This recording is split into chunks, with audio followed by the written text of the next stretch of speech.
My name is Dr. Ellie Staple, and I'm a psychiatrist. My work concerns a particular type of delusion of grandeur. I specialize in those individuals who believe they are superheroes.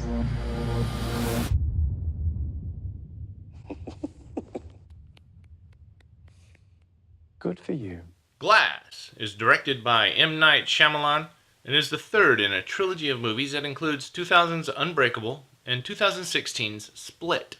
Please note that for the purposes of this review, I will be working under the assumption that anyone watching this video has seen both Unbreakable and Split, and this review will contain major spoilers for both of those movies. If you have not seen those movies and you don't want them to be spoiled, stop watching now. You have been warned. Glass begins with the character of David Dunn, the protagonist of Unbreakable, reprised by Bruce Willis, as David, who, after the events of Unbreakable, believes that he is impervious to everything save water, spends his evenings playing the vigilante hero dubbed the Overseer by the local media. His primary target? The Horde.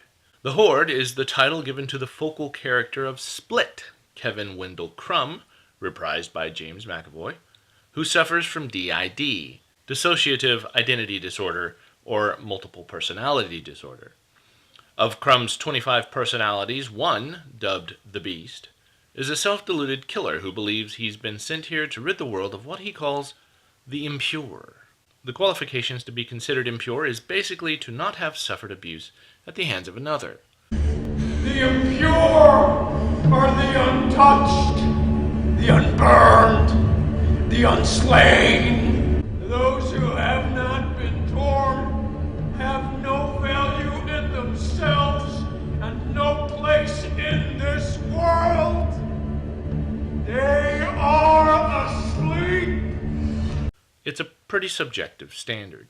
After a bit of fisticuffs between the two, they end up in a psych ward where Dr. Ellie Staple, played by Sarah Paulson, who specializes in people who believe they have extraordinary powers, tries to convince Dunn, Crumb, and the already present Elijah Prince, aka Mr. Glass, the antagonist from Unbreakable, that they are suffering from a specific type of delusion of grandeur.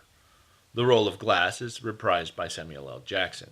I really enjoyed Glass. I have to admit that it's difficult to talk too much about the movie without talking spoilers, so I'm just going to hit the high points and keep things short. Glass is all about the details, and as a result, is a slow burn. But it is in no way boring. There are a number of twists and turns throughout the movie, and it keeps you guessing as to what is real, what is imagined, and what is just coincidence. Along the way, we also get reintroduced to David's son, Joseph Dunn, reprised by Spencer Treat Clark, the only surviving kidnap victim from Split, Casey Cook, reprised by Anya Taylor-Joy, and Elijah's mom, Mrs. Price, reprised by Charlene Woodard. All of these characters play an important role in muddying the waters regarding the sanity of our three main characters. As the trailer shows us, we do eventually get a showdown between the characters, and it's pretty good, but as with all M. Night Shyamalan movies, there is a twist at the end that I most definitely did not see coming, and I'm still not sure how I feel about it. It does open the door to potential sequels, but I'm not sure if that's where this is all headed. It could just as easily end here.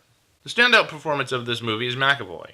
He did a fantastic job as the various personalities in Split and takes things up a few notches in Glass. Not only are you able to hear when a new personality takes over by changes in accent, voice timbre, and affectation, but you can see when the personalities change by McAvoy's facial expression, his action, and body posture. It's fascinating watching him move from character to character.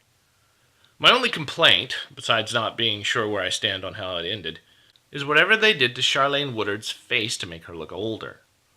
It was distracting. Glass is a great movie and a fantastic wrap-up to a really good trilogy. I'm giving it a 4 out of 5 stars. I just wish he'd made them closer together, but then again, I guess the time gap works out in the story's favor, so who knows. Anyway, that's my opinion on Glass. I tried to keep things vague so as not to spoil anything. I totally recommend checking it out in the theater. As always, please like and subscribe, and I'll see you back here next week with another review.